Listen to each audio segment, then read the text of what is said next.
하나님 말씀 함께 보겠습니다. 신약 성경 누가복음 14장입니다. 누가복음 14장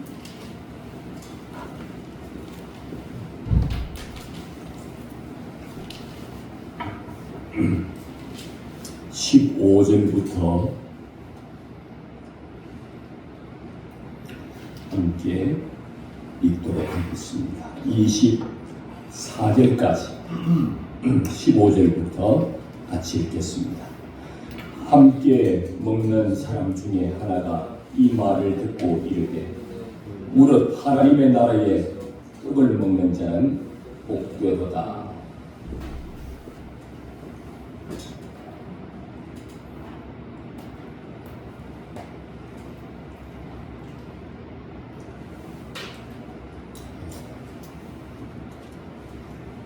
그 앞절부터 읽겠습니다. 14장 7절부터 다시 한번 11절까지 읽겠습니다. 14장 7절부터 11절까지 청함을 받은 사람들이 높은 자리에 택함을 보시고 그들에게 비유로 말씀하여 이르시되 내가 누구에게나 혼인잔치에 청함을 받았을 때에 높은 자리에 앉지 말라. 그렇지 않으면 너보다 더 높은 사람이 청함을 받은 경우에 너와 그를 청한 자가 와서 너더러 이 사람에게 자리를 내주라 하리니 그때에 내가 부끄러워 끝자리로 가게 되리라. 청함을 받았을 때에 차라리 가서 끝자리에 앉으라. 그러면 너를 청한 자가 와서 너더러 보시어 올라 앉으라 하리니 그때야 함께 앉은 모든 사람 앞에서 영광이 있으리라. 무릇 자기를 높이는 자는 낮아지고 자기를 낮추는 자는 높아지리라. 아멘. 다시 한번 내용을 생각하면서 7절부터 11절까지 읽겠습니다. 청함을 받은 사람들이 높은 자리 택함을 보시고 그들에게 비유로 말씀하여 이르시되 내가 누구에게나 혼인잔치에 청함을 받았을 때 높은 자리에 앉지 말라. 그렇지 않으면 너보다 더 높은 사람이 청함을 받은 경우에 너와 그를 청한 자가 와서 너더러 이 사람에게 자리를 내주라 하리니 그때에 내가 부끄러워 끝자리로 가게 되리라. 청함을 받았을 때에 차라리 가서 끝자리에 앉으라. 그러면 너를 청한 자가 와서 너더러 보시어 올라 앉으라 하리니 그때에야 함께 앉은 모든 사람 앞에서 영광이 있으리라. 무릇 자기를 높이는 자는 낮아지고 자기를 낮추는 자는 높아지리라. 아멘.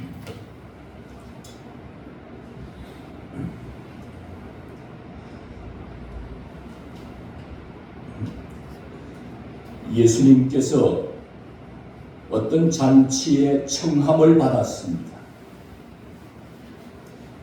잔치에 초청을 받고 예수님이 그 잔치에 찾아온 많은 사람들을 살펴보고 있는 중에 어떤 사람들이 청함을 받은 많은 사람들이 그 잔치의 상석 곧 그 잔치에서 높은 사람들이 앉는 자리, 높은 자리를 택하여 거기 앉으려는 것을 보시고는 예수님께서 오늘의 비유의 말씀을 설명하기 시작한 것입니다. 높은 자리. 타락한 인간들은 언제나 그들의 생각과 마음이 저 높은 곳에 있습니다. 높은 자리 앉기를 좋아합니다.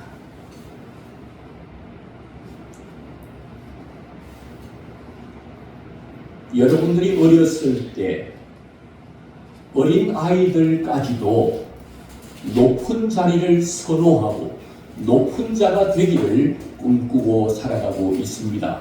골목에서 노는 어린 아이들도 뭐가 되고 싶어 합니까? 대장이 되고 싶어요. 골목대장. 어떻게 한번 되어보신 경험이 있으십니까? 골목대장이 되면 아이들을 자기 원하는 대로, 자기 결정한 대로 자기가 하고 싶은 노래를 하면서 마음껏 지낼 수 있는 권한을 가지기 때문에 대장이 되려는 것입니다. 골목에서라도 어린 아이들까지도 높은 자리, 그 자리에 앉고 싶은 것입니다. 타락한 인간들은 지금 어린 아이들뿐 아니라 가장 처음 사람 아담에게까지 거슬러 올라가면 바로 이 죄가 우리 안에 고스란히 있습니다. 하나님이 처음 사람을 창조하셨습니다. 아담과 하와를 창조하시고 그 처음 사람 아담과 하와는 하나님의 창조를 받은 피조물이었습니다. 피조물은 그를 창조한 창조주가 있기 때문에 창조주를 섬기면서 살아야 합니다. 모든 피조물의 주인은 자기를 창조한 하나님이 피조물의 주인이십니다. 모든 주권이 그분에게 있습니다. 하나님이 모든 피조물을 창조했고 사람을 창조했기 때문에 사람을 창조한 그분이 주인이십니다. 모든 주권은 그분에게 있습니다. 그래서 우리는 하나님을 주권자라 이렇게 부르고 있는 것입니다. 그런데 이 사람에게 문제가 발생했습니다. 하나님이 동산 중앙에 있는 선악을 알게 하는 나무의 열매 따먹지 말라, 먹으면 정령 죽을 것이다. 엄하게 명령했습니다. 그런데 사탄이 하와에게 찾아왔습니다. 하나님이 나 먹지 말라, 먹으면 정령 죽는다고 엄하게 명한 그 나무의 실과를 따먹으라는 겁니다. 사탄이 찾아와서 그거 먹어도 죽지 않는다는 겁니다. 오히려 죽지 않을 뿐 아니라 네 눈이 밝아진다. 누구처럼? 하나님처럼. 하나님과 같이 된다는 겁니다. 하나님과 같이 되기 때문에 그렇게 될까봐 하나님이 그 나무의 열매 따먹지 마. 하나님이 명령하셨다는 거예요.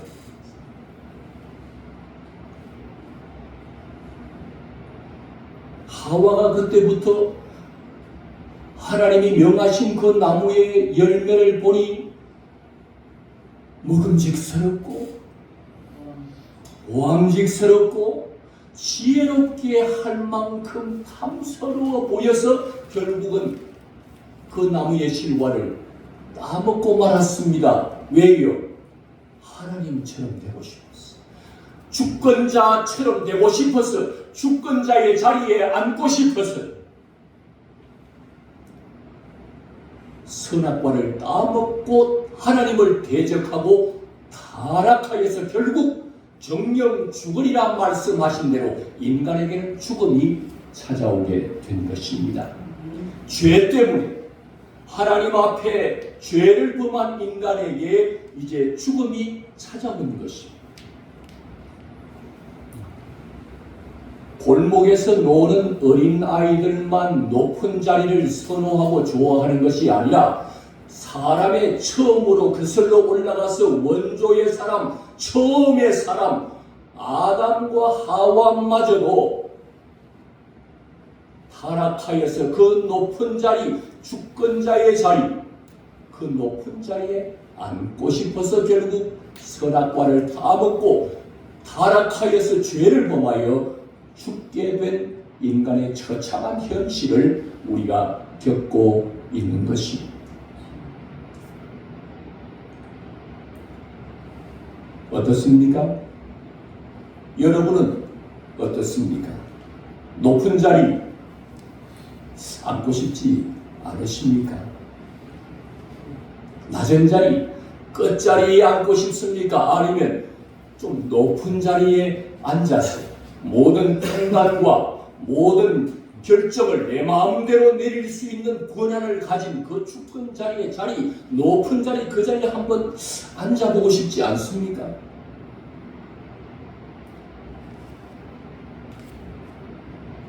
모든 사람들이 이 높은 자리에 앉고 싶습니다. 오늘 본문을 가만히 들여보니 그런 사람이 있었습니다. 주님이 잔치에 청함을 받았는데 어떤 사람이 그 잔치집에 높은 자리에 앉으려는 것을 보시고 비유로 주님이 설명하고 계시는 것이, 뭐라고 설명을 하고 계시는 것입니까?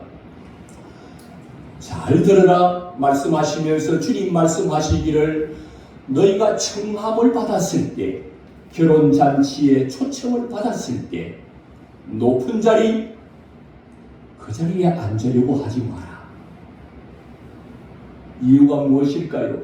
그 자리에, 높은 자리, 그 자리에 내가 가서 덥석 앉았는데 조금 있다 보니 자기를 청한 주인이 한 사람을 데려오는데 보니 자기보다 더 높은 사람을 데리고 오는 거예요. 이보시오, 이보시, 그 자리에서 내려오시오. 이분에게 자리를 좀 양보하시오.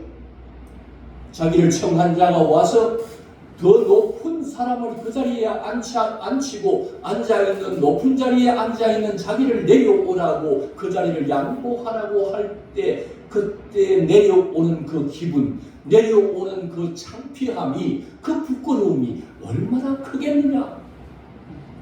그럴 바에는 차라리 주님은 어디에 앉으라는 것입니까? 끝자리에 앉으라는 거예요. 높은 자리, 상석, 그 자리에 앉지 말고 청함을 받았을 때 차라리 끝자리에 앉으라. 왜 끝자리에 앉으라는 것입니까? 끝자리에 앉아 있는데 자기를 청한 사람이 와서 보니 끝자리에 앉아 있는 사람이 누군가 해서 보니까 자기가 크게 여기고 좋아하는, 참 존경하는 사람이 저 끝자리에 앉아 있는 것을 보고 달려가서는, 아니 왜 여기 앉아 계십니까? 저 높은 자리, 저 자리가 당신 자리이오니 이쪽으로 오시오. 여기 앉으십시오. 높은 자리로 안내해서 높은 자리로 청한 자가 와서 모시고 갈 때 그 기분, 그 높은 자리에 앉았을 때 그 가는 그 영광, 얼마나 영광스럽겠느냐. 예수님께서 높은 자리에 앉는 사람을 보고 오늘 청함을 받은 것에 대한 비유를 들어서 설명하고 있는 것이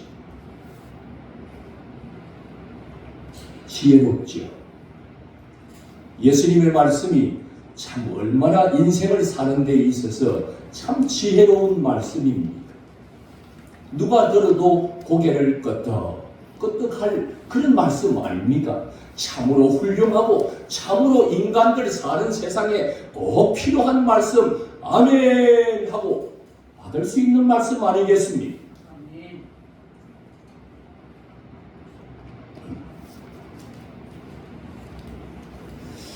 그렇다면 오늘 예수님께서 하시는 말씀의 핵심이 무엇이겠습니까? 오늘 말씀만 가만히 살펴보면, 앞, 뒤, 단어와 문맥을 살펴보면 오늘 이 말씀은 뭐 하라는 것입니까? 교만한 생각 버리고 교만하지 말고 자기를 낮추어서, 자기를 높이지 말고 자기를 낮추어서 저 끝자리에 앉는 자로서 겸손한 자가 되라고 하는 이런 말씀이 아니겠습니까? 높은 데 마음을 두지 않고 낮은 데 마음을 두고, 높은 데보다도 낮은 데 처하면서 그 마음을 낮추는 겸손한 사람이 되라고. 그러면 자기를 낮추는 그 사람이 나중에 어떻게 된다는 것입니까? 제일 마지막 절에 우리가 읽어본 대로 이 11절에 보면 11절에 무릇 자기를 높이는 자는 낮아지고 자기를 낮추는 자는 높아지리라. 그러니까 자기를 어떻게 하라는 겁니까? 자기를 낮추라는 거예요. 그러면 나중에 높아지게 된다는 것입니다. 오늘의 말씀을 가만히 살펴보고 또 살펴보아도 우리에게 자기를 낮추는 자, 겸손한 자가 되면 나중에 복을 받게 될 것을 말하는 것 같습니다. 참 훌륭한 말씀을 하는 것 같습니다. 참 좋은 이야기를 들은 것 같습니다. 오늘날 많은 성도들이 성경을 읽고 나도 나를 낮추는 자가 되어야 되겠구나. 나도 겸손한 자가 되어야 되겠구나. 오늘의 말씀을 읽고 그렇게 은혜를 받는 많은 사람들이 있습니다. 목회자들도 오늘의 말씀으로 자신을 낮추라고, 교회에서도 가정에서도 사회에서도 자기를 낮추는 겸손한 자가 되라고, 그러면 나중에 높아지게 된다고, 복을 받게 된다고 이렇게 강조하고 설교합니다. 과연 오늘의 말씀이 겸손을 강조하는 다른 종교에도 있는 메시지를 전하는 것입니까? 유교에도 겸손, 기독교회보다 더 많이 강조합니다.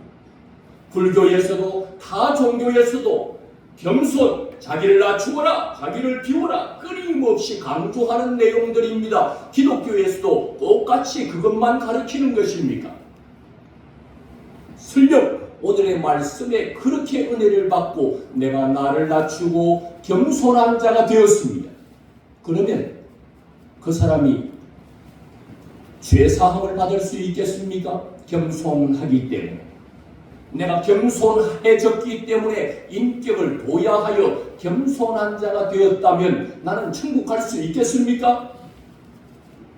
천국을 겸손한 자가 간다 그러면 타 종교에도 갈 사람이 많을 것입니다.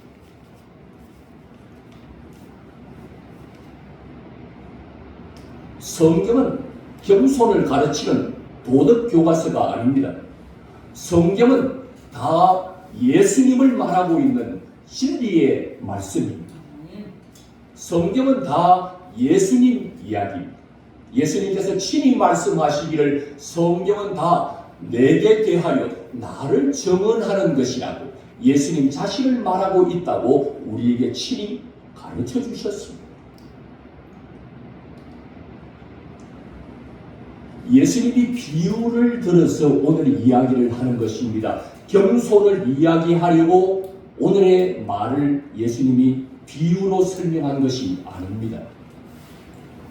비유라는 것은 우리가 잘 알고 있는 일반적인 상식적인 보통 사람들이 잘 알고 있는 이야기를 비교해서 우리로 하여금 보다 쉽게 설명하고 깨달을 수 있도록 말해주는 것을 비유라고 하는 것입니다. 우리가 진리를 모르기 때문에, 우리가 예수님을 모르기 때문에 비유를 들었어요.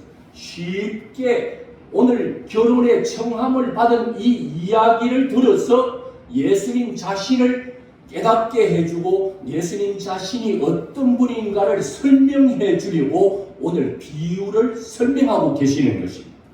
그런데 많은 사람들은 오늘 성경이 예수님 이야기인데 예수님 이야기가 아니고 겸손을 가르치는 도덕교과서네? 아닙니다. 성경은 예수님을 말하고 있는 것입니다. 오늘 결혼의 청함을 받은 높은 자리에 앉으려고 하는 이 사건을 보면서 예수님 자신을 비유로 설명해주고 계시는 것입니다. 예수님이 어떤 분인지를, 예수님 자신의 이야기를 말하기 시작하는 것입니다. 예수님은 진리십니다. 내가 곧 길이요 진리요. 예수님이 진리십니다. 진리를 깨닫지 못하는 많은 사람들에게 오늘의 이야기를 비유로 들어서 예수님, 진리이신 예수님을 깨닫도록 해주는 오늘의 본문이 되겠습니다. 오늘 예수님이 오늘의 본문에 나와 있는 청함을 받은 자가 어떻게 해야 되는지에 대한 이야기들을 하시면서 진리이신 예수님 자신을 말하고 있는데 어떻게 말하고 있느냐? 예수님은 어떤 분이라는 것입니까? 예수님은 원래 높은 자리에 앉으셔야 되는 분입니다. 그분은 모든 만물을 창조하신 주권자이기 때문에 주권자는 가장 높은 자리에 앉으셔야 되는 분이 예수님이십니다. 그분이 만물의 주인이십니다. 모든 판단과 결정을 자기가 원하는 뜻대로 진행할 수 있는 권한을 가지신 주권자, 그분이 바로 예수 그리스도십니다. 예수님은 본래 하나님이시고 그 하나님은 주권자로서 가장 높은 자리에 앉아야 하는 분이 맞습니다. 그런데 그분이 어디에 앉으시겠다는 것입니까? 자기가 저 끝자리에 앉겠다는 것입니다. 하늘 보좌 가장 높은 자리에 앉으셔야 할 그분이 그 자리를 내어버리시고 이 땅으로 자기를 낮추어서 하나님이 자기를 낮추어 인간으로 이 땅에 오셔서 신이신 그분이 창조주이신 그분이 자기를 낮추어서 피조물로 인간의 모습으로 이 땅에 오셨다는 것입니다. 자기를 낮추시는데 어디까지 낮추시겠다는 것입니까? 지금 이만큼 낮추어도 많이 낮추셨습니다. 신이 인간이 되었고 창조주가 피조물이 되었으니 낮추시고 낮추셨는데 어디까지 낮추시겠다는 것입니까? 끝자리까지 낮아지겠다는 것입니다. 인간은 그 마지막 끝이 죽음입니다. 예수님은 십자가에 못 박혀 죽으시는 자리까지 자기를 낮추시겠다는 것입니다. 자기를 복종하여 죽기까지 하였으니 이는 곧 십자가의 죽으심이라. 인간의 끝자리, 인간으로 자기를 낮추어 이 땅에 오셨지만 그것으로 자기를 낮추는 그것으로 끝나는 것이 아니라 더 낮추어서 자기를 십자가에 못 박아 죽이는 십자가에서 처절하게 죽는 자리까지 자기를 낮추시겠다는 것입니다.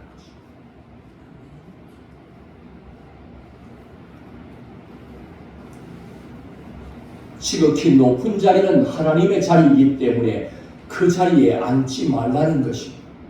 그 자리는 예수님의 자리이기 때문에 앉지 말라는 것입니다. 예수님은 말씀하시기를 자기는 그 높은 자리에 앉아야 마땅하지만 자기를 낮추어서 하늘에서 땅으로 자기를 낮추어 내려왔고 창조주로서 피조물로 자기를 낮추어서 낮추되 어디까지요? 끝자리까지 자기를 낮추어 죽기까지 십자가에 죽기까지 자기를 낮추었다. 자기가 이렇게 앞으로 하실 사역에 대한 이야기를 오늘의 이 비유를 통해서 설명해 주고 계시는 것입니다. 십자가에 못 박혀 죽으신 이유가 무엇입니까? 자기 자신의 죄 때문에 죽는 것이 아닙니다.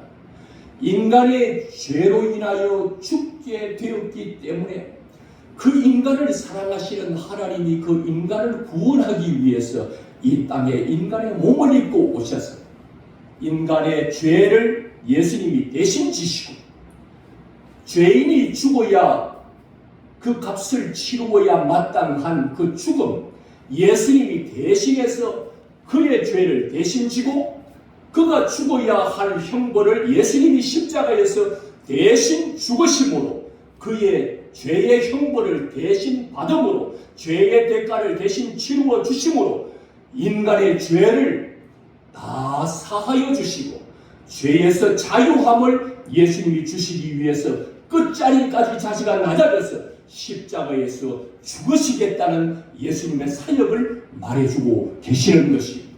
예수님이 십자가 죽으심으로 우리는 죄사함을 받았습니다.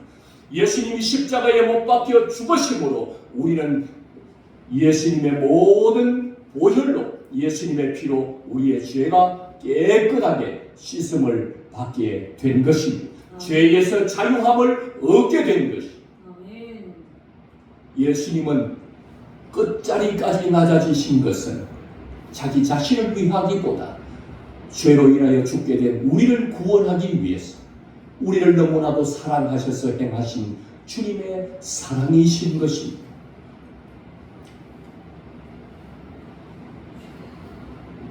오늘의 마지막에 말씀하고 있는 것처럼 무릇 자기를 높이는 자는 낮아지고 자기를 낮추는 자는 높아지리라.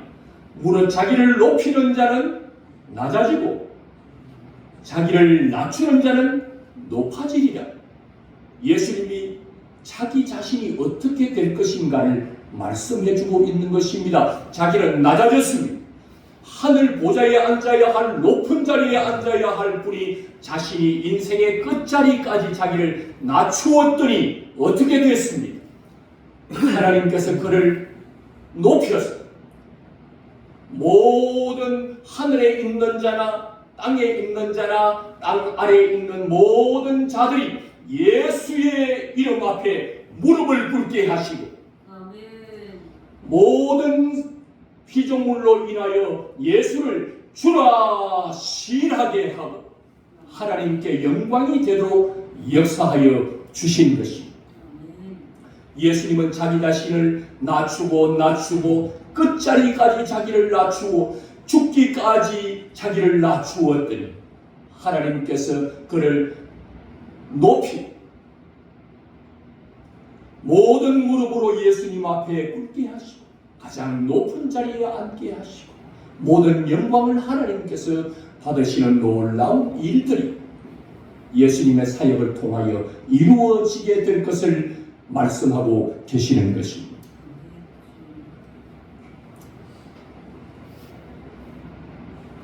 성경을 좀 읽어보겠습니다.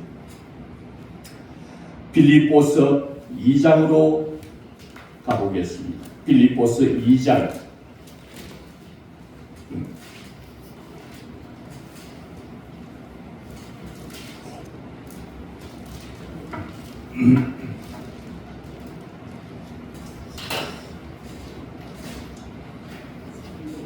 8절부터 읽겠습니다.